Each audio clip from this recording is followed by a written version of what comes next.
What's up, everybody? Hey, welcome back to the channel. I hope you guys had a great week. You were able to get out in the nature and enjoy yourself some. I wanted to take a couple of videos and talk about the boat. Something I'm super excited about. This is a 1984 Gheenoe that was headed to the garbage.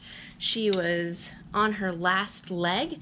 She had 300 and something pounds of rotten wood and foam in her, waterlogged, impossible to lift, and she almost didn't float. I did take her out a couple of times. Here's a video of pre-work, my mom catching a nice trout.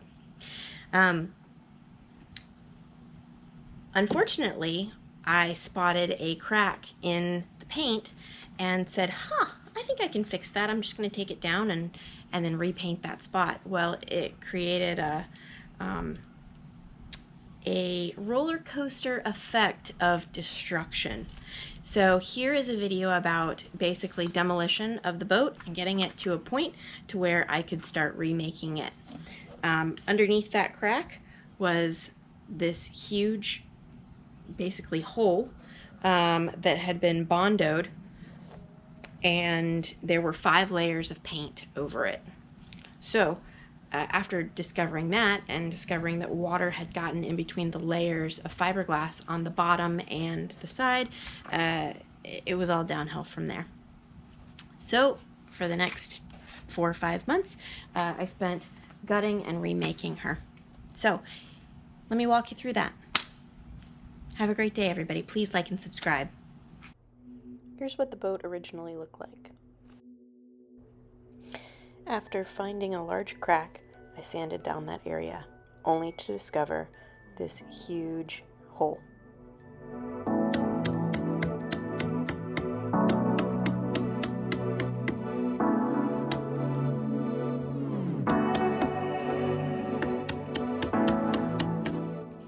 At this point, I decided to strip her down and figure out what other mysteries this boat held.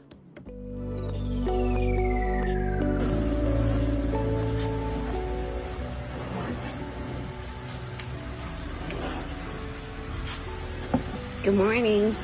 Morning. So, I let this eco-friendly paint stripper sit overnight. It doesn't mess with the fiberglass,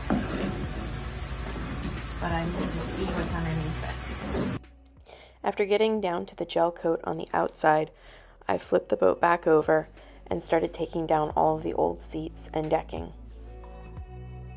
Every piece of wood was waterlogged and rotting, and the foam was deteriorating and needed to be replaced.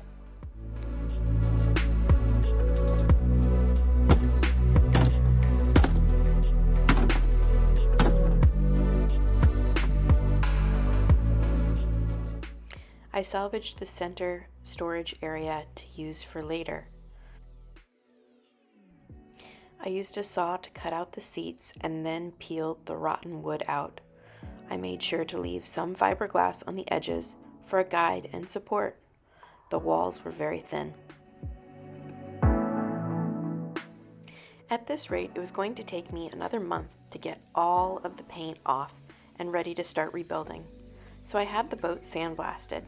This cut down on weeks of work, blasted off the paint and gel coat, and got rid of the rotten fiberglass.